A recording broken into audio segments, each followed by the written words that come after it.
Muaz and moms cooking চ্যানেলে আপনাদের সবাইকে স্বাগত। প্রতিবারের মতো আবারও আমি কিছু ইফতার আইটেম নিয়ে আপনাদের কাছে চলে এসেছি। আর আজকের ইফতার আইটেমগুলো খুবই সহজে কিভাবে ঝটপট করলাম সেটাই আপনাদের সঙ্গে শেয়ার করব। আসসালামু আলাইকুম বন্ধুরা, আশা করছি সবাই অনেক ভালো আছেন।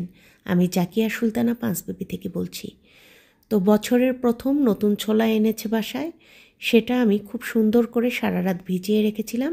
এখন সেটা সিদ্ধ করে নিচ্ছি। প্রেসার কুকারে একটু লবণ দিয়ে সামান্য পানি দিয়ে সিদ্ধ করতে বসিয়ে দিলাম। 4 থেকে 5টা সিটি দিলেই নামিয়ে নেব। আর এখানে আমি যে অ্যাঙ্কার ডালটা থাকে সেটা ভিজিয়ে রেখেছিলাম সারা রাত, আর সকালবেলা ধুয়ে খুব সুন্দর করে ক্লিন করে রেখে তার মধ্যে আবারও পানি দিয়েছিলাম। আর ইফতারি তৈরি করার আগে আবারও সুন্দর করে ধুয়ে নিয়ে সুন্দর করে এটা পানি ঝরিয়ে নিব, আর ব্লেন্ডারের পটে তুলে এগুলো ব্লেন্ড করে নেব। খুব মিহি ব্লেন্ড করতে হবে না, একটু দানাদার থাকলেও কোনো সমস্যা নেই, এতে করে বেশ ভালো হবে রেসিপি। তো এখানে আমি ফ্রাই প্যানে তেল দিয়ে দিচ্ছি, খুব সামান্য পরিমাণ তেল দিচ্ছি, 2 টেবিল চামচ মতো তেল দিয়েছি। আর এই 2 টেবিল চামচেই আজকে আমি কিভাবে পোলাও রান্না করব সেটা আপনাদের সঙ্গে শেয়ার করছি। দিয়ে দিচ্ছি আগে থেকেই সেদ্ধ করে রাখা 5টি মুরগির ডিম। আমি অফ ক্যামেরায় ডিমগুলোর গায়ে একটু করে চিড়ে দিয়েছি, এতে করে ভিতরে লবণ ঝাল ঢুকলে খেতে বেশ ভালো লাগবে। ডিমের যে কিছু অংশ ছিল আলগা হয়ে গিয়েছিল সেগুলোও এর সঙ্গে দিয়ে দিয়েছি। এখন ডিমগুলো আমি ভেজে নিচ্ছি। তো দেখতেই পাচ্ছেন খুবই অল্প তেলে সুন্দর করে ভেজে নিচ্ছি। খুব লাল করে ভাজলে ডিমটা এক্ষেত্রে শক্ত হয়ে যাবে। আজকে করছি ডিমের পোলাও। তো ডিমটা সাইড করে রেখে এক মুঠ গাজর কুচি এখানে দিয়ে দিলাম, আর গাজরগুলোও খুব সুন্দর করে ভেজে নেব। একই তাপে, আপনার এখানে তাপটা কিন্তু প্রচুর পরিমাণে সাশ্রয় হবে। একই তাপে আপনি সব কিছুই করে নিতে পারবেন। এজন্য শুধু আপনার একটু বড় সাইজের বা চওড়া সাইজের একটু তাওয়া কিংবা কড়াই কিংবা পাতিল, যেটাই বলেন, তাওয়াতে তো হবে না, পাতিল কিংবা কড়াই নিতে হবে। দেখতেই পাচ্ছেন গাজরগুলো ভাজা হচ্ছে এক সাইডে, আর আমি আর এক সাইডে পেঁয়াজ কুচি দিয়ে দিলাম কয়েকটা পাকা মরিচ। কাঁচা মরিচগুলো এত পোক্ত ছিল যে বাসায় নিয়ে এসে রাখতেই একদিনের মধ্যেই লাল হয়ে পেকে গেছে। একটুখানি গোটা জিরা ফোড়নে দিয়ে আবারও সব কিছু নাড়িয়ে মিশিয়ে নিলাম। এখন আমি এর সঙ্গে অন্যান্য মশলা দিয়ে দিলাম তেজপাতা, স্বাদ মতো খানিকটা লবণ। এখন রমজান মাস, তাই লবণটা চেখে দিতে পারছি না। আর দিয়েছি তার সঙ্গে আদা রসুন জিরা বাটা, আর কালো গোলমরিচ, লং, সাদা এলাচ, দারচিনি, আর সামান্য একটু জয়ত্রী দিয়েছি। আর এগুলো এখন চালটার মধ্যে দিয়ে সব কিছু একসঙ্গে করে ভেজে নিচ্ছি।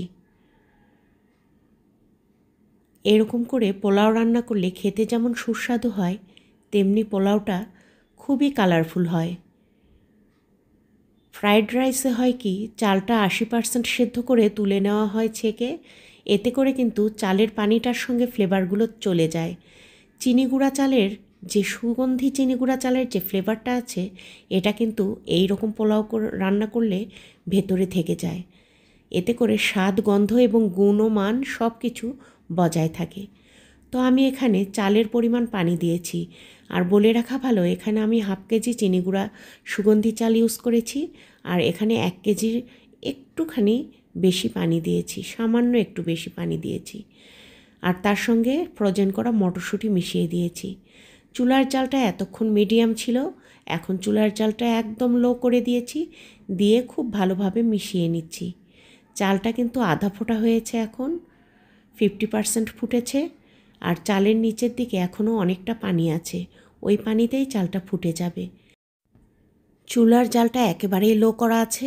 এরকম লো অবস্থাতেই ঢাকনা দিয়ে চাপা দিয়ে ঢেকে রাখলাম। আর এদিকে ডালটা বেটে নিয়েছি, সেটা একটা বাটিতেও ঢেলে নিয়ে রাখা আছে। স্বাদ মতো লবণ, আদা রসুন জিরা বাটা দিয়ে দিলাম বেশ খানিকটা পেঁয়াজ কুচি, আর তার সঙ্গে আমি অন্যান্য মশলাগুলোর মধ্যে দিচ্ছি গোটা জিরা, দিয়ে দিব গুঁড়ামরিচ আর হলুদ। এখন আমি এগুলোর সঙ্গে সামান্য একটু পুদিনা পাতা মিশিয়ে দেব। এই পুদিনা পাতাগুলো আমার ছাদ বাগানের, ছোট ছোট করে কেটে নিয়ে ডাল বাটার সঙ্গে মিশিয়ে দিচ্ছি। আর কয়েকটা কাঁচামরিচ নিয়েছি, সেগুলো একটু ঝুরি ঝুরি করে কেটে নিচ্ছি। কাঁচামরিচটা দিলে খুব ভালো একটা ফ্লেভার আসে। তো এইভাবে আমি পেঁয়াজগুলো ভেজে নেব। এখন এগুলো খুব সুন্দর করে মাখিয়ে নিতে হবে। ভালোভাবে মাখিয়ে নিয়ে তারপরে আমি বড়া শেপে এগুলো ভেজে নেব। আর এখানে আমি 1 মুঠ গাজর কুচি দিয়েছি। গাজর কুচিটা দিলে খেতে কিন্তু বেশ মিষ্টি মিষ্টি হয়, ভালোই লাগে। এভাবে একবার ট্রাই করে দেখতে পারেন রমজান মাসে।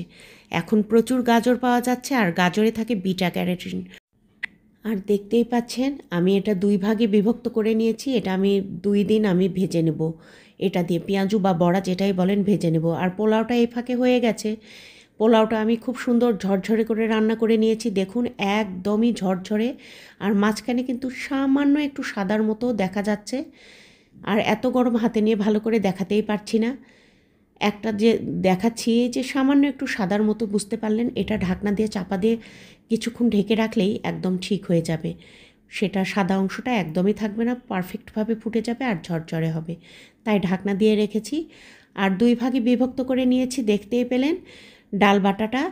তো 1 ভাগ আমি ভেজে নিচ্ছি, আর 1 ভাগ আমি বক্সে করে, এয়ারটাইট বক্সে করে নর্মাল ফ্রিজে রেখে দেবো। আগামীকাল ভেজে নিতে পারবো। আর বড়াগুলো এখানে আমি একটা কড়াইয়ে তেল গরম করে নিয়ে ভেজে নিচ্ছি। আমার একটা গ্যাসের চুলা থাকাতে খুবই অসুবিধা হয়ে গেছে রান্নাবাড়ি করাতে। সিঙ্গেল বার্নার গ্যাসের চুলা আমার। তো আমি রমজান মাসে কিছুতেই কুলাতে পারছি না। আমার গ্যাসের চুলাটা নষ্ট হয়ে গিয়েছিল আমি যখন এই বাড়ির ভিত দেই তখন। টাকার এত টানাটানি চলছিল যে একটা ভালো গ্যাসের চুলা আমি কিনতে পারিনি। অনেক কষ্ট করে, অনেক ত্যাগ, অনেক সাধনার পরে আমি এই বাড়িটা করেছি। আমার হাজব্যান্ড সাধারণ একজন মানুষ, সাধারণ মধ্যবিত্ত ঘরের মানুষ আমরা, এমন কিছু আহামরি নই। এই বাড়িটা করতে কত কাঠফোড় আর কত ত্যাগ স্বীকার মেহনত করতে হয়েছে সেটা শুধুমাত্র আমরা আর আমার দয়ার মালিক আল্লাহ পাক জানেন। তো বন্ধুরা, দেখতেই পাচ্ছেন বড়াগুলো আমি একে একে ভেজে নিয়েছি। এখন একটুখানি বেগুনি আমি ভেজে নিচ্ছি। বেসনের গোলায় ডুবিয়ে ডুবিয়ে বেগুনিগুলোও ভেজে নিচ্ছি। আরও বলছি, গাজর কিন্তু আমি যে কোনো ওসিলাই খাওয়ার চেষ্টা করি একটু বেশি। কারণ গাজরের মধ্যে যে বিটা ক্যারোটিন আছে, এটা আমাদের চোখ, চুল, ত্বক এগুলো কিন্তু ভালো রাখে এবং সুন্দর করে। তো আমার এদিকে বেগুনিটাও ভাজা হয়ে গেছে, যাই হোক।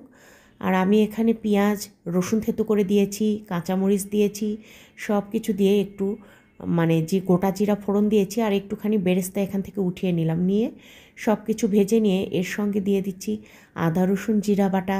তার সঙ্গে আমি দিয়ে দিলাম লবণ। তার সঙ্গে আমি দিয়ে দিব হলুদ গুঁড়া, মরিচ গুঁড়া। সামান্য পরিমাণ দিয়েছি মরিচ গুঁড়া, কারণ মরিচ এখানে কাঁচামরিচ বেশ অনেকটাই দেওয়া আছে, কাঁচা পাকা মরিচ চিড়ে দেওয়া আছে। তো এখন তেজপাতা দিয়ে দিলাম, এলাচ দারচিনি দিয়ে দিব এর সঙ্গে একটু। তো এখন সামান্য একটু পানি দিয়েছি, মশলাটাও কষবে। আর এর মধ্যে আমি ছোলা সিদ্ধ করে রেখেছিলাম, ছোলাটা দিয়ে দিয়েছি। ছোলার মধ্যেও মশলাটা ভালোভাবে বসবে এবং ভালোভাবে কষবে, সেই জন্য ঢাকনা দিয়ে ঢেকে দিয়েছি। আর এখন একটা ফ্রাই প্যানে আলু ছোট ছোট করে নিয়ে আমি আলু ভেজে নিচ্ছি। আমি কিন্তু সিদ্ধ করা ছোলা সম্পূর্ণটা দিইনি, কিছুটা রেখেছি। আলুর মধ্যে সামান্য একটু লবণ দিয়ে ভেজে নিচ্ছি। ঢাকা চাপা দিয়ে ভেজে নিতে হবে, কোনো পানি দেওয়া যাবে না। তো এখন আমি এই যে এতটা পরিমাণ ছোলা রেখেছিলাম 2 কাপ মতো, তার সঙ্গে ভাজা আলুটা দিয়ে দিলাম। আর তার সঙ্গে দিয়েছি শসা কুচি, টমেটো কুচি, গাজর কুচি, আর বিট লবণ আর চিলি ফ্লেক্স দিয়ে দিয়েছি, চাট মশলা। আর তার সঙ্গে দিয়ে দিব এখানে টমেটো সস। 3 টাকা দামের ছোট টমেটো সসের প্যাকেটটা দিয়েছি 1 প্যাকেট। আর তার সঙ্গে লবণ দিয়েছি, দিয়ে খুব সুন্দর করে একটু মিশিয়ে নিলাম। দিয়ে দিলাম কাঁচামরিচ কুচি, একটুখানি লেবুর রস। আর তার সঙ্গে আমি এখানে দিয়েছি কিন্তু দই, ধনেপাতা কুচি, আর ওপর থেকে আবারও 1 প্যাকেট টমেটো সস। তো সেটা আমি অফ ক্যামেরায় করে ফেলেছি, ক্যামেরা অন করতে খেয়াল ছিল না। আর এর সঙ্গে আমি ছোটো ছোটো নিমকি ছিল বাসায়, নিমকি দিয়ে দিয়েছি। আর তার সঙ্গে বেসনের ঝুরি ভাজা, সব কিছু দিয়ে সুন্দর করে মিশিয়ে নিলাম। উপর থেকে আবারও একটুখানি দই দিয়েছি। একটু লাল গুঁড়ামরিচ দিলে বেশ খেতে ভালো লাগে আর স্পাইসি হয়। এটা যে কী মজার, সব কিছু রেখে এটা নিয়েই কাড়াকাড়ি পড়ে গিয়েছিল। আর ওই ছোলা মাখা রেসিপিটা একদম ইফতারের আগ মুহূর্তে করতে হয়, বেশি আগে করলে সিটে যায়। আর শসা টমেটোর সঙ্গে লবণ দেওয়া আছে বলে এখান থেকে পানিও ছাড়ে, সেই জন্য একদম ইফতারির আগ মুহূর্তে ওটা তৈরি করে খেয়ে নেবেন ঝটপট। তো বন্ধুরা, এই ছিল সব আয়োজন। সবাই ভালো থাকবেন, সুস্থ থাকবেন। আজকে বিদায় নিচ্ছি, আর সাথে থাকবেন। আল্লাহ হাফেজ।